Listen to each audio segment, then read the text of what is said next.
You do everything you're supposed to do, yet money still feels tight. Bills get paid, but peace never really shows up. You're responsible, organized, even smart, and somehow still stressed. That quiet contradiction wears you down more than debt ever could. Because if this is normal, why does it feel so heavy? Why does doing what everyone else does still leave you anxious? Hey book lovers, welcome to BookZeal. In the Total Money Makeover by Dave Ramsey, that discomfort finally gets named. Not gently, but honestly. By the end of this, you won't just see your finances differently. You'll see your patterns. So, let's begin. Chapter 1. The Wake-Up Call. No one wants, but everyone needs. Most people don't wake up one morning and say, "I'm going to slowly ruin my finances." It happens quieter than that. Bills get paid, credit cards get used, life keeps moving. And somehow, stress becomes background noise. What's uncomfortable is this. Money stress usually isn't random. It's patterned. Same behaviors, same reactions, same excuses, different months. You tell yourself it's just a tough season. Inflation, bad timing, a few unlucky breaks, and sure, life is unpredictable. But the pattern stays, and deep down, there's that quiet thought you try not to finish. Normal feels safe, but it's quietly dangerous. Dave Ramsey doesn't start gently. He doesn't pat your back and say, "You're doing great, just tweak a few things." Because comfort is exactly what keeps people stuck. The uncomfortable truth is this. If what you've been doing actually worked, you wouldn't need this book. That realization lands differently depending on where you are. For some people, it feels like relief. For others, it feels like accusation. And for most, it feels like that moment when the doctor says, "We caught it early, but only if you change." Here's the contradiction that wakes people up.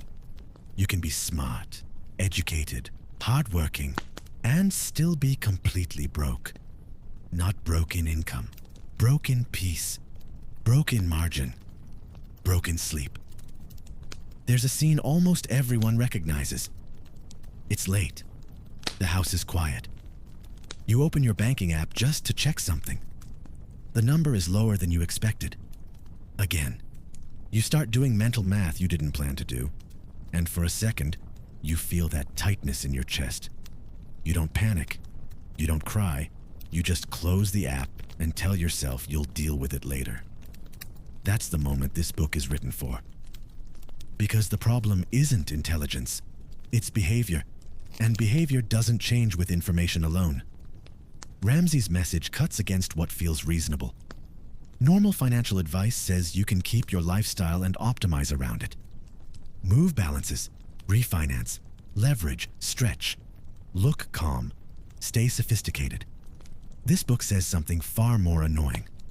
If you keep acting the same way, you'll keep feeling the same pain. What makes that hard to accept is how normal the pain has become.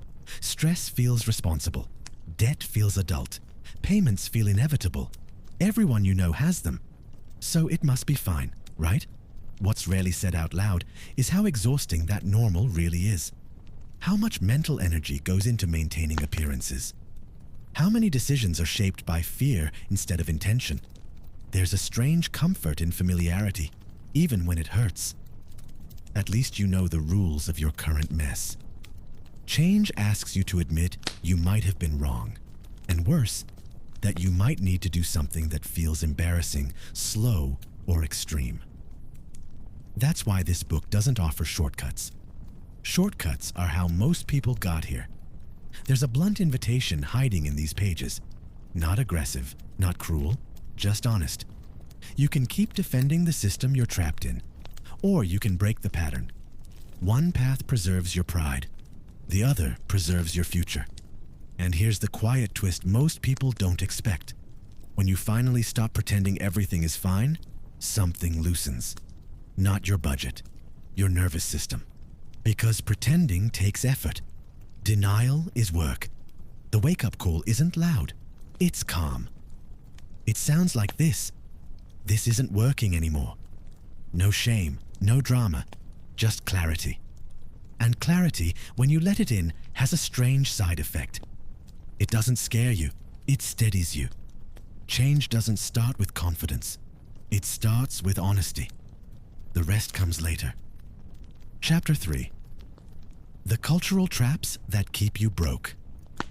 No one teaches you how much money decisions are social. You think you're choosing freely, but most of the time, you're responding.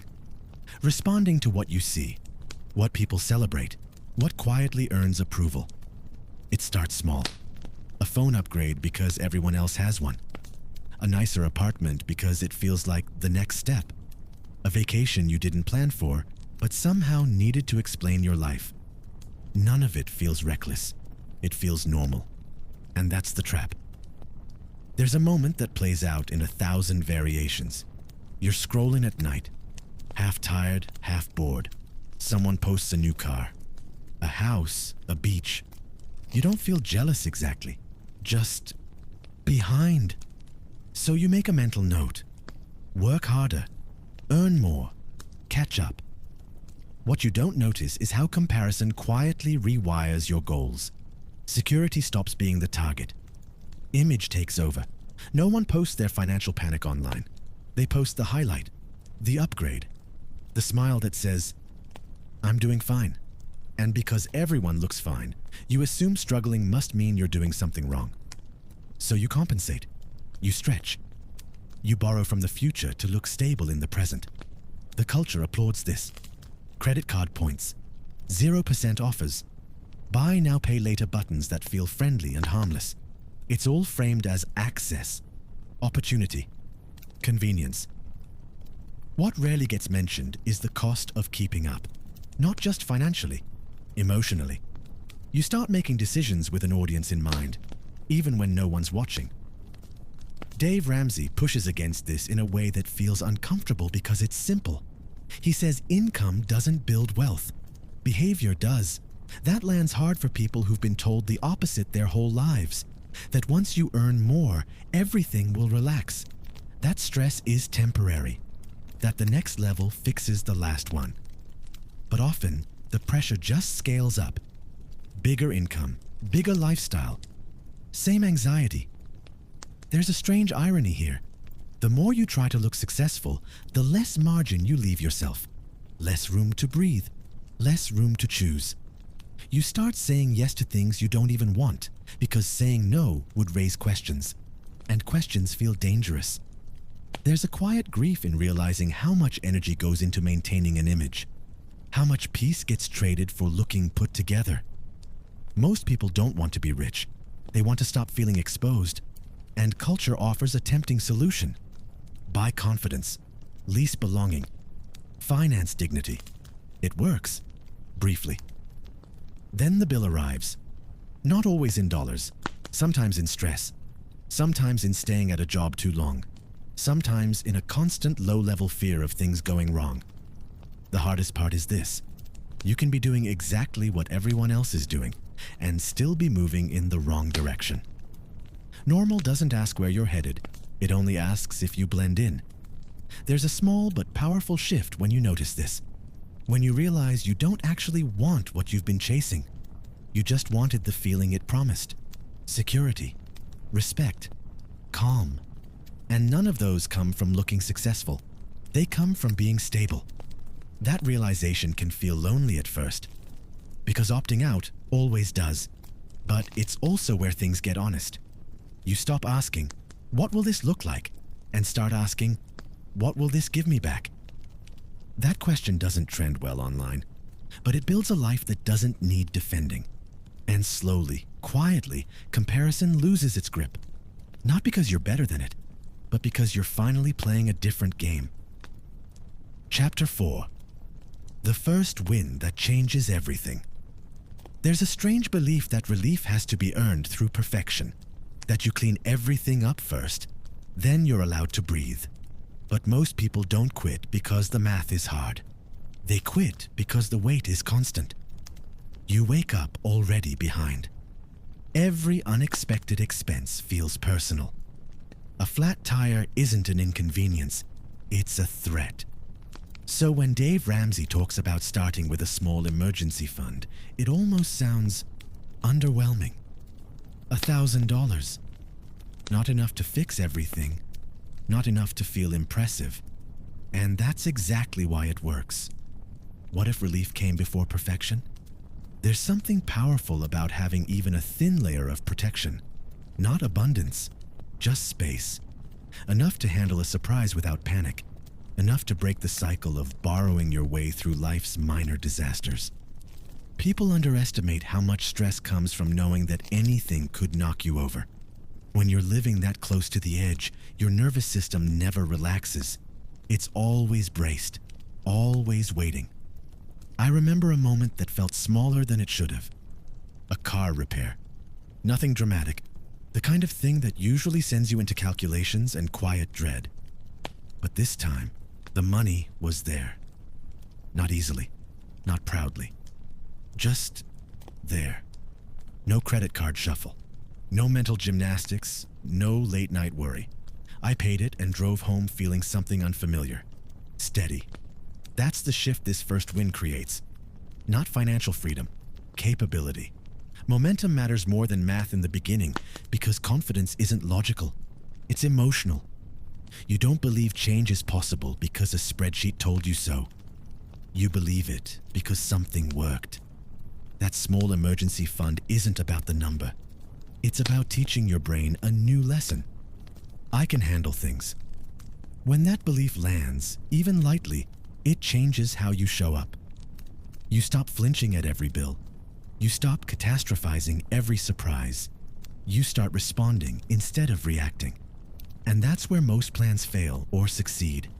People think they need discipline to start. But discipline grows after a win, not before. Before the win, everything feels theoretical. After the win, effort feels meaningful. There's a humility in starting small that goes against our instincts. We want big gestures, clean slates, one dramatic move that fixes everything. But life doesn't change that way. It changes through proof. A small buffer proves you're not helpless, that the system can bend instead of breaking you every time. What's interesting is how quickly the tone inside your head shifts. The voice that used to say, "What if something goes wrong?" starts asking, "What's the next step?" That's not motivation. That's relief talking. And relief is underrated. It doesn't hype you up. It calms you down. From that calm place, better decisions become possible. Not heroic ones, sustainable ones. This first win doesn't solve your money problems. It changes your relationship with them. You stop seeing yourself as someone who's always catching up and start seeing yourself as someone who can plan. It's subtle, almost quiet. But it's the moment the story shifts from survival to agency. And once you've felt that even once, going back to chaos feels unnecessary. Not because you're stronger, but because you've tasted what stability feels like. And it turns out, that's what you were chasing all along. Chapter 5. The snowball that breaks the chains. There's a belief that money problems should be solved like math problems. Optimize, minimize interest, choose the most efficient route. It sounds right. It just doesn't work very well on humans. Because when you've been stuck for a long time, efficiency isn't what you're missing. Belief is. Dave Ramsey's debt snowball frustrates logical people for this reason. It ignores interest rates. It chooses the smallest debt first. On paper, it looks wrong. In real life, it feels different. Progress feels powerful when you can see it. Most people living with debt haven't seen progress in years. They've seen movement, balances shifting, payments going out, but nothing actually disappearing. So the brain learns a quiet lesson. Nothing I do changes this. That's a dangerous belief. The snowball interrupts it. There's a moment that happens when the first debt is gone. Not reduced. Gone. You refresh the screen just to be sure. 0. It shouldn't feel emotional, but it does. Not because of the amount, because something finished. I remember someone describing it almost sheepishly. It was just a store card, they said.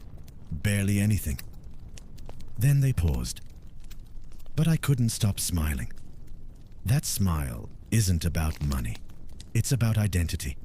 For the first time in a long while, you're not managing debt. You're defeating it.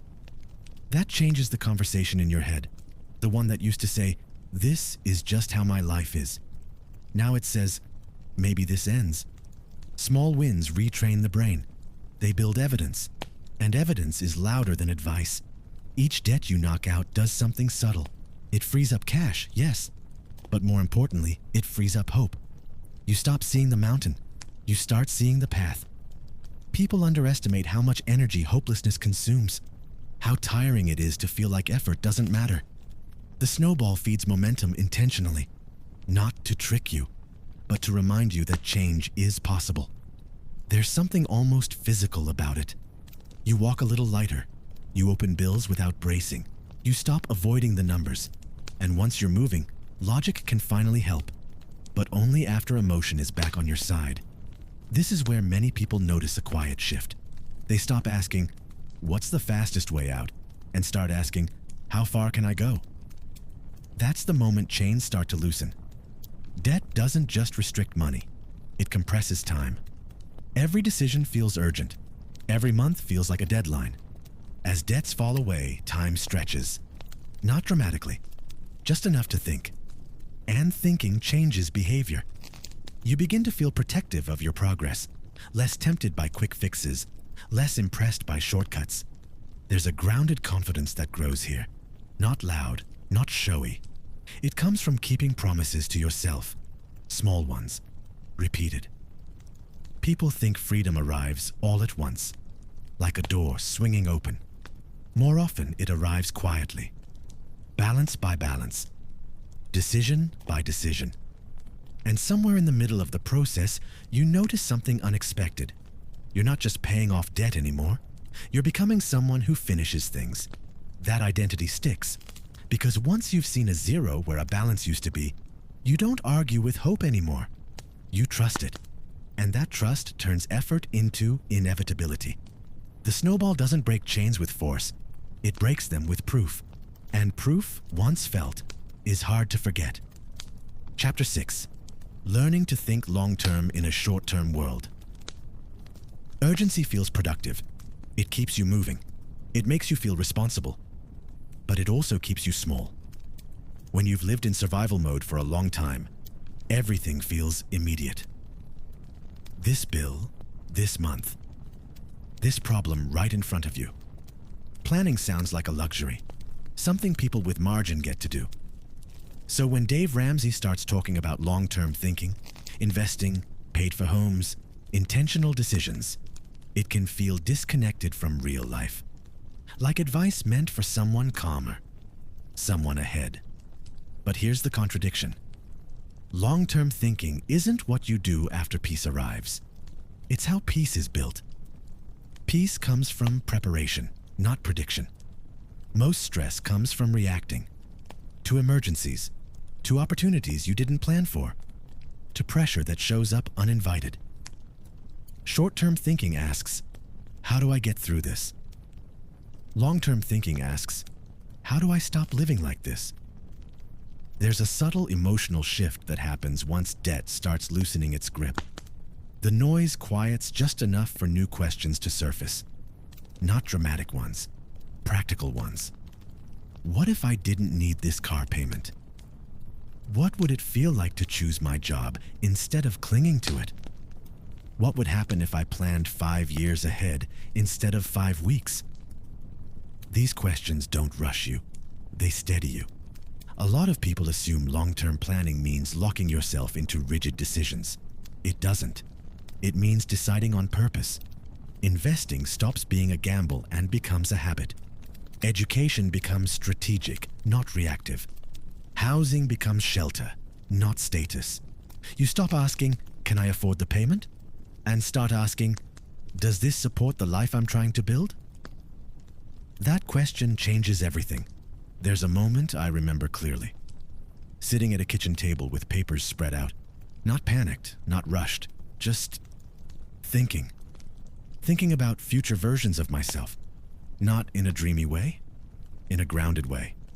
What they would need, what would make their life lighter.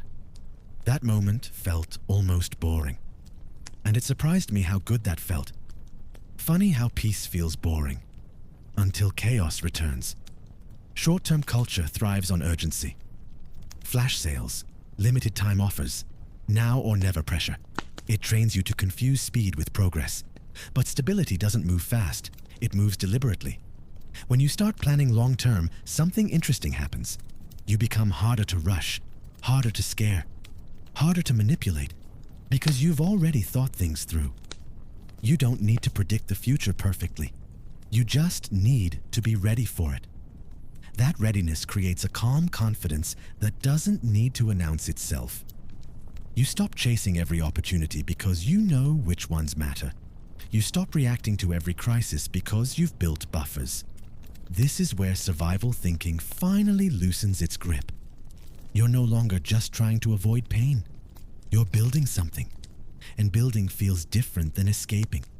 It requires patience, consistency, a willingness to delay comfort for stability. But unlike deprivation, this delay has direction. You can feel where it's taking you. Long-term thinking isn't about control. It's about trust. Trusting that steady effort compounds. Trusting that calm beats clever. Trusting that a life built slowly holds up better when things shake. And they always do. The world will keep offering urgency. It always has. But once you've tasted preparation, urgency loses its power. You don't ignore it. You just don't obey it anymore. And that quiet refusal is where real peace begins. Chapter 7. When money stops controlling you.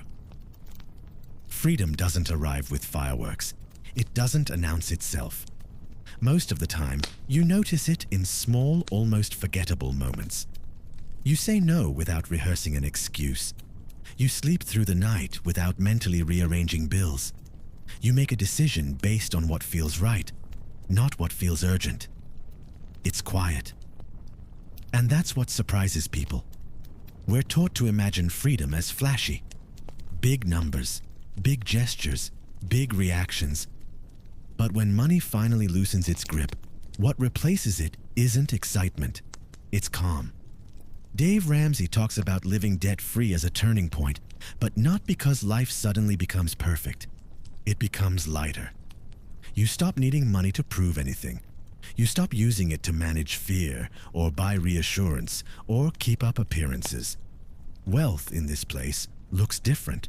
It looks like margin, like time, like choice. You can help without flinching. Rest without guilt. Walk away without panic. And maybe the most unexpected part, you stop explaining yourself. There's a confidence that comes from living differently. Not louder, just truer. You don't need approval when your life makes sense to you. I remember a moment that felt almost too ordinary to matter. Standing in line somewhere mundane. Overhearing someone stress about money, the familiar tone, the tightness, and realizing that sound wasn't coming from inside me anymore. Not pride, just recognition. Freedom had crept in slowly, while no one was watching. That's the deeper reward this journey offers. Not just financial change, identity change. You're no longer the person constantly bracing for impact. You're the person with room to respond. Money becomes a tool again, not a master, not a judge.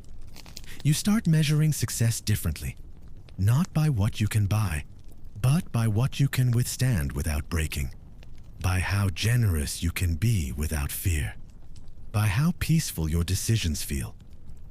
Freedom is quiet and incredibly strong. It doesn't need to impress anyone. It just works. And here's the part people don't say enough. Living this way sometimes makes you invisible to a world that thrives on comparison. You won't always look impressive. You won't always be understood. But you'll be solid. And solid feels good at the end of a long day. When money stops controlling you, you don't become perfect. You become present. You notice your life more, your relationships feel steadier, your future feels less like a threat and more like something you're prepared for. That's not hype, that's relief. And relief has a way of changing how you move through the world. So maybe sit with this for a second. Not the steps, not the math, just the feeling of a life that doesn't constantly demand your attention. If that image stirred something, even quietly, I'd be curious what part of this video felt most familiar to you. Not the dramatic part, the honest one. If you feel like it, share that thought in the comments. Sometimes naming it out loud is how clarity settles in. And if this summary felt like a calm conversation you didn't know you needed, you might want to stay around. More quiet truths are coming. Take care of yourself, and I'll see you in the next video.